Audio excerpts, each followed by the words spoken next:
Hola de nuevo, bienvenidos a un nuevo episodio de Entiende la Economía. Hoy hablaré de grandes meteduras de pata que han dicho pues diversas personalidades y que están relacionadas con la economía y con la evolución de la tecnología, y cómo impacta en la economía. Así, nuestro episodio de hoy lleva por título Bocas, Boquitas y Bocazas.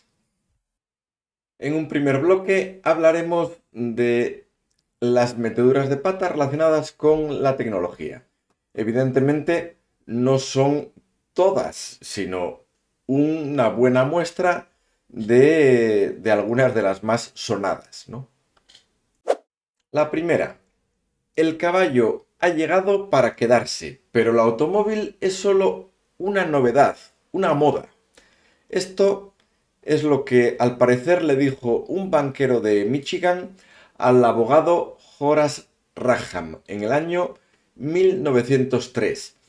¿Cuál era el contexto? Pues Horace Rackham había acudido al banco con la intención de invertir $5.000 en la empresa de Henry Ford, la Ford Motors Company.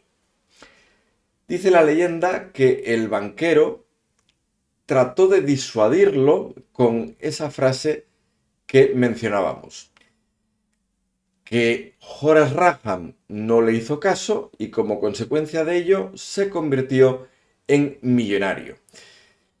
Leyenda o no, lo cierto es que en 1903 la inversión en automóviles efectivamente ofrecía muchas dudas. Era un mercado pequeño, poca gente tenía el poder económico necesario para adquirir uno de estos vehículos, la tecnología era inmadura y al final las averías eran muy frecuentes y era poco probable que pudieras completar viajes muy largos sin algún percance. Bueno, en definitiva, que hay que entender la frase dentro de su época también.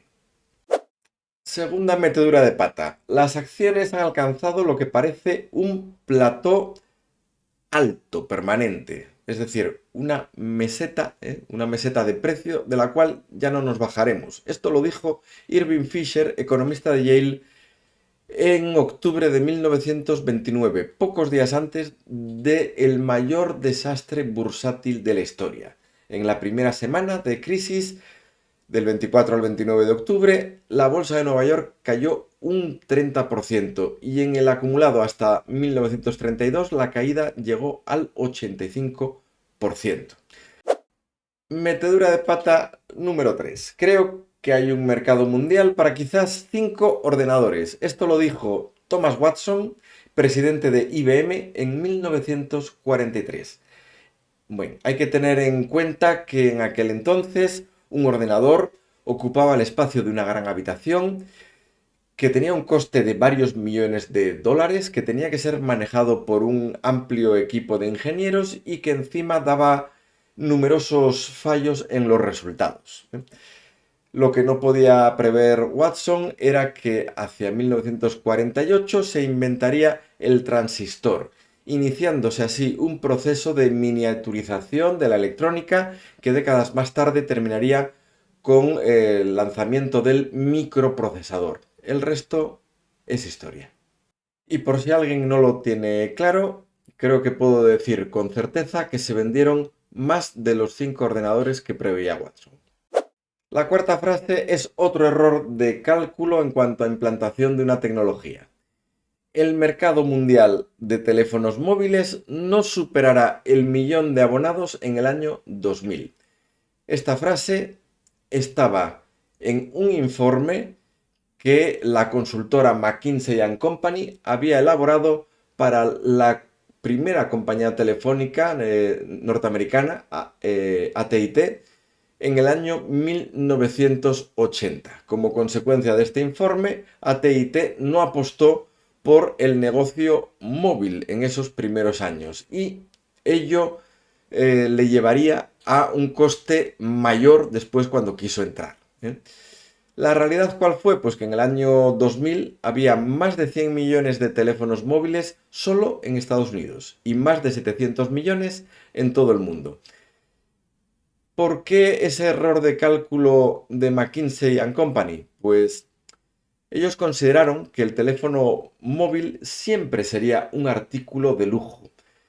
Es decir, infravaloraron los efectos que podría tener la economía de escala sobre los precios de estos artículos, ¿no? McKinsey & Company no sabían dónde podrían colocarse millones de teléfonos y en cambio lo que sucede a día de hoy es que no sabemos a quién pertenecen millones de teléfonos.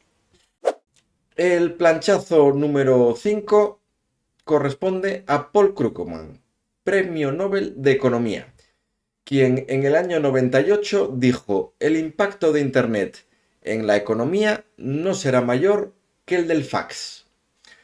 Añadió a esas palabras que el crecimiento de Internet se ralentizaría en pocos años drásticamente. Bien, veintitantos años más tarde, a día de hoy, son más de 5.000 millones de personas las que tienen conexión a Internet. Y la cantidad de empresas y millones que se mueven apoyados en esta tecnología es incalculable. ¿Qué le pasó a Krugman? Pues que se fijó que el uso masivo de ordenadores en los años 80 y 90 no habían aumentado la productividad de los trabajadores tanto como cabía esperar. Y estimó que eso mismo pasaría con esta tecnología apoyada en ordenadores, en la tecnología de Internet. Evidentemente, pues su hipótesis ha resultado ser muy incorrecta. Otros lumbreras fueron James Glassman y Kevin Hassett. Sí, el mismo Kevin Hassett que ha estado a punto de convertirse en el nuevo presidente de la Fed. Cuidado. Bueno, pues estos dos señores en su libro Dow 36.000, publicado en el año 1999, escribieron la frase: las bolsas están al inicio de una subida única en la historia. En esa época, a finales de los años 90, había un crecimiento económico fuerte, una baja inflación y mucho optimismo con el futuro que tenía por delante un todavía joven Internet. En este libro, Glassman y Hassett defendían que las acciones son menos arriesgadas de lo que la gente cree y que a largo plazo siempre suben y que por tanto, teniendo en cuenta esto y que la gente se terminaría dando cuenta de esto, todo el mercado se encontraba en aquel momento, según ellos, aún muy barato. ¿Qué sucedió? Bueno, pues como probablemente sepáis, en el año 2000, pues se rompe la llamada burbuja de las empresas.com. Aquí vemos una gráfica según la cual en el año 2000 se marcó ese máximo en el Nasdaq de casi 5.000 puntos y en los 3 años siguientes la caída que se produciría en el índice fue de alrededor del 80%. Evidentemente, quien aguantó unos cuantos años más terminó recuperando ese nivel de 5.000, pero tuvieron que pasar unos cuantos años más. Como curiosidad, el título del libro, Dow 36.000, que hacía referencia a el nivel que creían que iba a alcanzar el índice Dow Jones de Estados Unidos, pues ese nivel se alcanzó, sí, se alcanzó, pero en 2024. Es decir, 25 años después de la publicación del libro. Bill Gates es claramente un hombre muy inteligente, eso no lo duda nadie, pero eso no quita para que en alguna ocasión haya metido también la pata, como cuando dijo en el foro de Davos del 2004 que el spam habría desaparecido en el plazo de 2 años. En ese año 2004 el spam era un grave problema, con cientos de millones de mensajes indeseados enviados a diario y Bill Gates, como líder de Microsoft, estaba intentando mejorar los protocolos y las herramientas para combatir el spam. ¿Qué sucedió en los años siguientes? Pues que el uso de los chatbots, el hecho de que los costes del envío de estos emails era ridículo y que la legislación internacional complicaba perseguir a los emisores, todo ello hizo que 10 años más tarde no solo no se había erradicado el spam, sino que se había multiplicado por 3. El lapsus número 8 también nos viene de Microsoft, del CEO de Microsoft, después de Bill Gates, Steve Ballmer. Steve Ballmer reemplazaría a Gates a finales de 2006. Pues este señor en el 2007, después del debut en el mercado del iPhone, hizo esta afirmación: no existe, no hay ninguna posibilidad de que el iPhone consiga una cuota de mercado significativa. ¿Qué pasó? Pues que Ballmer evidentemente no supo ver que el iPhone era mucho más que un teléfono. El iPhone básicamente era un ordenador de bolsillo que circunstancialmente además permitía hacer llamadas.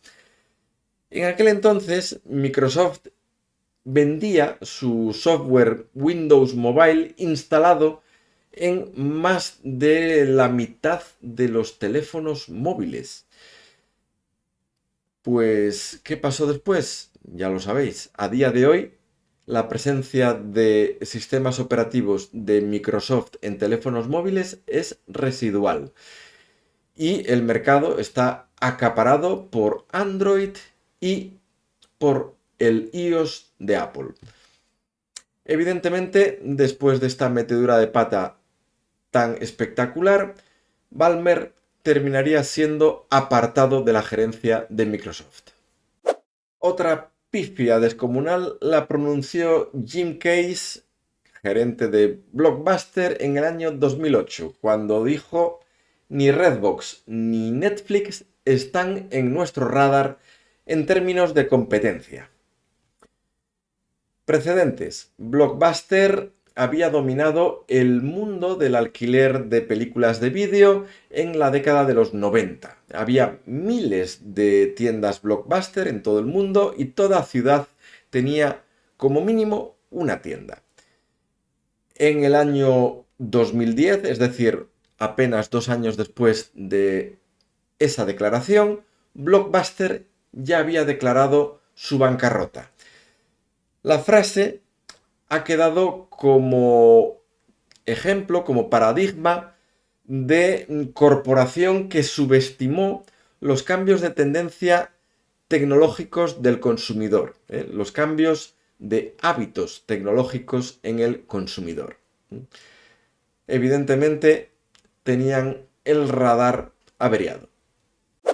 Todos los gazapos anteriores tienen vinculación con la tecnología, pero dentro del mundo de la economía y las finanzas han existido otros gazapos notables, pero que no tienen tanto que ver con la tecnología. Vamos a verlos. Time Magazine en el año 1966 escribía dentro de un reportaje la siguiente frase: las compras remotas fracasarán, porque a las mujeres les gusta salir de casa, tocar la mercancía y poder cambiar de opinión. Bueno, en el año 66, evidentemente no existía el comercio electrónico y lo más parecido que se podía conseguir eran las compras por catálogo y posterior envío a través del servicio de correos, por ejemplo. Evidentemente, la frase que acabamos de mencionar utiliza estereotipos sociales de aquella época y subestimaba los cambios de hábito de los consumidores.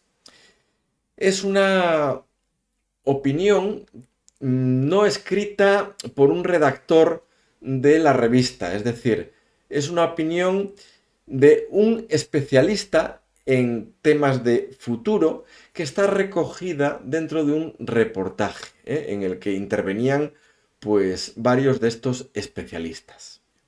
Evidentemente, pues el más equivocada no podía ser la afirmación, bueno, aparte de que pueda merecer otros tipos de crítica también. Bueno, evidentemente Jeff Bezos cuando era pequeño no leyó esta revista y por no leer, pues mira, se convirtió en millonario. Otro epic fail. La batalla para alimentar a toda la humanidad ha terminado. Nada puede evitar un aumento sustancial de la tasa de mortalidad mundial. Esta frase fue pronunciada por Paul Ehrlich, biólogo y asesor económico. Bueno, pronunciada no, realmente fue escrita dentro del libro The Population Bomb, la bomba poblacional, del año 1968. En aquella década, en la década de los 60, había una seria preocupación por cómo estaba evolucionando el crecimiento demográfico y que muy posiblemente el crecimiento de la agricultura y la ganadería no serían suficientes para dar alimento, para dar abasto a esa población. Ehrlich pronosticó entonces que esa teórica diferencia de crecimientos llevaría a que millones, cientos de millones de personas morirían de hambre en la década de los años 70. Sus predicciones tuvieron gran repercusión, pero no se cumplieron en absoluto. Las cifras de los años 70 no solo no fueron peores que las décadas anteriores, sino que fueron sustancialmente mejores. Y las tasas de mortalidad mundial por falta de alimento han ido bajando a lo largo de las décadas y bueno, esa tendencia prosigue a día de hoy. De hecho, a día de hoy en el mundo desarrollado quizás sea un problema mayor el contrario, el exceso de alimentación. Otra gran equivocación que demuestra que incluso los premios Nobel de Economía meten la pata. Paul Samuelson y William Nordhaus, ambos ganadores del premio Nobel, escribieron en 1989 la siguiente frase en su libro Economics. La economía soviética demuestra que una economía socialista centralizada puede funcionar y prosperar. A ver, es cierto que en los años 50 y 60 del siglo XX, la URSS, la Unión Soviética, mostró un crecimiento industrial y científico muy rápido, que le permitió, por ejemplo, ser la primera potencia mundial en poner un hombre en el espacio, el caso de Yuri Gagarin. El mundo, el resto del mundo, veía en la URSS unas altas tasas de crecimiento del Producto Interior Bruto y una creciente capacidad militar. Pero lo cierto es que los datos estaban muy falseados por el Estado y a menudo bajo una gran cantidad de artículos producidos se escondía, se ocultaba una muy baja calidad de los mismos. Con el paso del tiempo, las dificultades de la economía soviética se fueron haciendo más y más evidentes y de hecho a finales de los 80 eran más que obvias. ¿Cuál fue el problema entonces? ¿Por qué escribieron esto Samuelson y Nordhaus? Bueno, pues muy sencillo. En realidad lo que pasó es que habían escrito esta frase en ediciones anteriores de su libro y llegó el año 89 y no revisaron la edición y volvieron a publicar una frase que ya no podía convencer a nadie, ni tan siquiera a ellos mismos. Y vamos a cerrar con un epic fail de un ex vicepresidente de Estados Unidos, Dick Cheney, quien en el año 2002 espetó la frase "el déficit no importa". ¿En qué contexto dijo esto Cheney? Bueno, pues se lo dijo a su secretario del Tesoro, cuando éste le advirtió que meterse en dos guerras simultáneas, una contra Irak y otra contra Al-Qaeda, era poco menos que una locura desde un punto de vista económico, que además pretendían simultanear con una disminución de los impuestos y por tanto la conclusión del secretario del Tesoro es que toda esta situación iba a meter a Estados Unidos en un grave problema de deuda. Bueno, ese problema de deuda pues puede que tuviera su origen en 2002, pero sus consecuencias han ido, o su deterioro, el deterioro de esta deuda ha ido aumentando con los años, ¿eh? Y a día de hoy la deuda norteamericana es una de las mayores preocupaciones de la economía mundial. En defensa de Dick Cheney, lo único que podemos decir es que en el año 2002 el pueblo de Estados Unidos estaba aún muy conmocionado por el recuerdo de los atentados del 11S y especialmente los votantes republicanos tenían deseos de venganza, de revancha contra los causantes. Y hasta aquí el vídeo de hoy. Espero que te haya gustado esta selección de meteduras de pata. Si ha sido así, por favor, dale un like al vídeo. Nos vemos la semana que viene si tú quieres. Adiós.